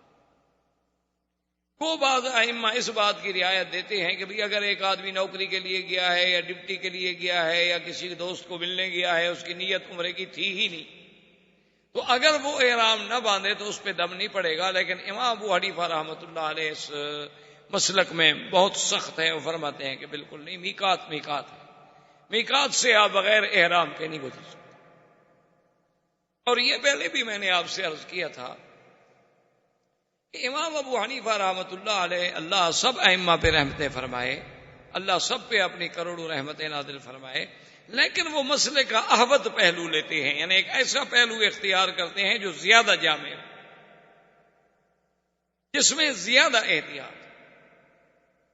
اب دیکھیں نا جی، مثلا آپ احرام سے آ رہے تھے، میقات سے آپ کی ڈپٹی پہ گئے تھے یا ڈپٹی کے لیے آ رہے تھے، لیکن اگر آپ نے احرام باندھ لیا ہے تو کوئی امام اس کو غلط تو نہیں کہتا کہ آپ نے کیوں باندھا. جو اجازت دے رہے ہیں وہ بھی صرف کہتے ہیں اجازت ہے، یعنی دم نہیں پڑے گا، جرمانہ نہیں ہوگا. وہ یہ تو نہیں کہتے کہ ایسا کریں اچھی بات ہے. اچھا، اگر بفرض محال قیامت میں لازمی طور پر 2 مجتہدوں کا اتحاد ہے، لیکن ایک کا اتحاد حق ہوگا. اگر قیامت کے دن اجتہاد یہ حق ہو گیا کہ بھئی اگر کوئی ڈپٹی والا ہے یا کوئی دوست کے ملنے والا ہے عمرہ نہ کرے تو اس پہ کوئی جرمانہ نہیں، ٹھیک ہے، کوئی بات نہیں، اچھی بات ہے، بچ گئے بیچارے.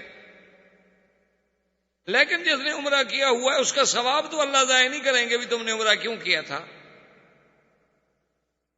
اور جس نے عمرہ نہ کیا اور قیامت والے دن فیصلہ یہی ہوا کہ نہیں عمرہ کرنا ضروری تھا، تو جن نے نہیں کیا وہ کیا کریں گے؟ وہ کون سے محاسن اس کے بدلے میں ادا کریں گے؟ اور پھر امام صاحب یہ فرماتے ہیں کہ مجھے یہ بتائیں کہ کیا حضور پاک نے بھی کبھی کسی میقات سے تجاوز کیا ہو بغیر احرام کے؟ احباب کرام، اس کے بعد اب آپ اس مبارک سلسلے کی CD نمبر 22 سماعت فرمائیں.